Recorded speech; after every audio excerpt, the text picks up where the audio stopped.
So this is a type of video that I've never done before, but given the nature of this channel and the direction that it's gone in dealing with media, I thought this was hilarious to cover. There's a reason why I don't have Twitter. Matter of fact, there's several reasons why I don't have Twitter anymore. But this article from the New York Times entitled, "Would You Work for Nothing at Disney? 10,000 superfans applied," graced my timeline, or rather graced someone else's timeline and was brought to my attention. I find this hysterical. Again, not sure how this video is going to turn out, but this is my first time reading the article, and I couldn't resist making this into a video. So let me know in the comments if you like this kind of format, and maybe we'll continue to read more. So, only 14 were selected to be on the Disney Parks Moms panel. 3 are dads. And they will spend the next year helping interested park-goers plan their Disney vacations. This was published by Tariro Meziwa. I'm not sure if I'm pronouncing that name correctly, and you can also read the article down in the description box below, but this was published January 8th, 2020, and updated January 15th of 2020. I don't know how this just crossed my mind, or crossed my feed, rather, but, yeah, no, let's read on. At 7:30 in the morning on a recent Saturday, 14 people gathered on the 10th floor of Disney's Riviera Resort in Orlando, Florida, at the Topolino's Terrace restaurant. The resort would open in 2 days, and this group had been among the first to experience it. A treat for many, but especially for this collection of self-described Disney superfans. These 14 adults, a mix of stay-at-home moms, young professionals without children, and middle-aged parents from across the country, aren't just Disney fans. They are now considered experts. Oh man, they beat out more than 10,000 other applicants to become members of the 2020 Disney Parks Moms panel, a website where people planning to go on a Disney cruise or visit a Disney park or Disney vacation club in the US can ask questions and get responses from these experts. The company will announce the panelists on Wednesday morning. 11 of this year's new panelists are women, 3 are men, and 2 are not parents. The panel also has an additional 28 panelists returning from previous years. Okay, so during breakfast, Mickey Mouse walked into the restaurant, and most members of the group rushed to give him a hug and take photos. When Minnie Mouse arrived, others got up, complimented her dress, hugged her, and asked for pictures. Group shots, selfies, and posed photos were all taken. And by 8:15 a.m., when Donald and Daisy Duck arrived, the panelists were too excited to contain themselves. They clapped and danced to the music as the characters put on a performance. How old are these people? My kids are going to be so jealous, said Aina Drone, 36, whose area of expertise on the panel is the Orlando park. Her peers who have children agreed. The group had been together in Orlando since Wednesday, receiving training about how to be panelists. They learned how to ask each other for help, how to answer a question politely, how to urge someone to try something new. And after breakfast, they headed to the office building where the Disney team behind the panel works, on a street fittingly called Celebration Place, to get their headshots taken. Afterward, it was on to lunch at Sebastian's Bistro. Oh, hey, that's me. And then tours of some of the Disney resorts. The tours were meant to give panelists information that could help them answer tough questions from travelers. Millions of people... Okay, here we go. This is the coup de grace of the article. Millions of people visit Walt Disney World annually. For many visitors, every moment spent at a Disney park or resort must be well accounted for, which means that planning the perfect Disney vacation is something of an art form. Or at the very least, an in-demand skill. An in-demand skill. Imagine that. The desire to maximize time spent at Disney has spawned an entire market of Disney planning books, guides, and podcasts. Wonder when those are getting shut down for copyright infringement. Anyway, some travel agents focus solely on planning Disney trips and are able to tell guests things like how to avoid waiting in line to get on rides and how to best get around the resorts, have money. Every week for the next year, each panelist will answer about 15 questions from eager travelers seeking advice on where to stay, which rides to go on, where to eat, and how to activate wristbands, among other questions. In most cases, the panelists will pull from their own Disney experiences and also do some research to see if there is new information available. Some questions may take 10 minutes to answer, others 30. It all depends. Each panelist has some kind of area of expertise. Disneyland in California, Disney World in Florida, Disney vacation clubs across the country, or the Disney Cruise Line. Some have multiple specialties. They each already have some kind of plan for how they will fit the panel into their busy daily lives. Tiffany Sojourner, whose expertise is in Disneyland in Anaheim, and who works full-time in wealth management in San Diego, plans on answering questions after work and on the weekends. So this is like a part-time job? Like you can do it in tandem with your regular 9 to 5? Okay. Clara Klon, a pediatric newborn hospitalist in Cincinnati, Ohio, will answer questions on days off, after work, and on weekends. Wow. Okay, I didn't know Disney was doing this. I guess it's all for free, though, so it really doesn't matter.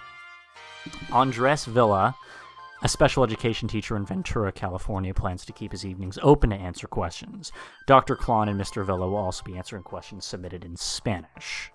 The kinds of questions the experts have to answer are typically detailed with multiple parts. Online, one person recently asked the 2019 panelists, what is a good value resort that offers theme park tickets for a 4-night stay over the Christmas holidays? Do they include any meals or package deals? And if so, are they bundled offers? A good value resort with all those bells and whistles. Yeah, good luck. Another wrote in, we are staying at Animal Kingdom with a 22-month-old and a 5-month-old. We plan on probably going to Magic Kingdom and Animal Kingdom this Friday and Saturday. Which day is better for which park? Also, what are fun things to do with young toddlers? Toddlers that are way too young to even understand, let alone appreciate the park, but that's just me. The panelist position, while a Disney contractor role with an intensive application process, is not paid. With an intensive application process is not paid. In exchange for answering these questions every week, these panelists get a free stay at a Disney park or a vacation club of their choice for 5 nights and can bring 3 people along. For this group, the trip is more than enough payment. Okay. The next part of the article states, more than money. At the office on Celebration Place, Miss Drone changed into a mint-colored shirt that, with her long curly dark hair, evoked an image of Princess Jasmine from Aladdin. Of course, Miss Drone knew this. Jasmine is her favorite Disney princess, she said. And for Miss Drone, a stay-at-home mother of 2 boys, Disney has always been a symbol of joy. From the time she was a child in Pakistan, she always loved Disney movies, she explained. Twice during our interview, became so overwhelmed, she started to cry. When my parents told me that I was moving to America from Pakistan, it was scary, but they also told me Mickey Mouse lived in America because he was my hero. My American dream was to go to Walt Disney World. Dr. Klon shared a similar sentiment. When she moved to the United States from Spain at the age of 7, Disney movies helped her learn English. Around age 9, Dr. Klon's patients took her to Walt Disney World, where, she said, everything came together, quote-unquote. For other panelists who, like Dr. Klon, work full-time, working for Disney in this capacity is something of an honor.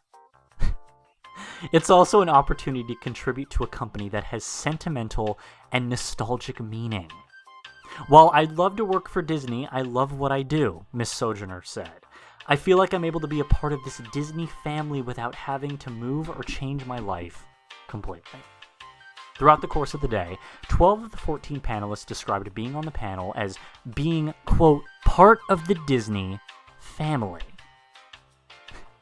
Miss Sojourner, 34, who grew up in San Diego, less than 2 hours away from Disneyland, and would go regularly with her mother and sister, has been a pass holder for 12 years, and estimated that she's been to the park more than 100 times. Her mother, whose favorite ride is Space Mountain, also loves Disney. Every time I go to Disneyland, and I go a couple times a month, my mom always says, "Did you ride Space Mountain for me?" Miss Sojourner said. She does not have children. Next part of the article is Live and Breathe Disney Details. In the early 2000s, Disney conducted research that found that in most households, mothers were in charge of planning vacations, and that one of the best and most trusted ways of getting information was through word of mouth. In particular, people valued the advice of friends and family. The Disney Parks Moms panel was born out of an effort to marry these revelations. "We weren't even sure what to call it at the time," said Leanne O'Regan, Director of Public Relations for Disney Parks, Experiences and Products. Oh, what a title. "But we knew that we wanted real moms and dads who understand what it takes to plan a Disney vacation." This is why the panelists aren't paid, according to Miss O'Regan. "There is an, quote, authenticity of getting advice from someone who isn't being paid to give you advice. Authenticity of getting paid from someone who isn't being paid to do the job that, rightfully so, should be getting paid to do. We want them to be honest when they answer questions." They got a gun to your head. They want them to be as honest as possible. They're holding you hostage in this position. So the panel was initially called the Walt Disney World Moms Panel, with a focus on Disney World in Orlando.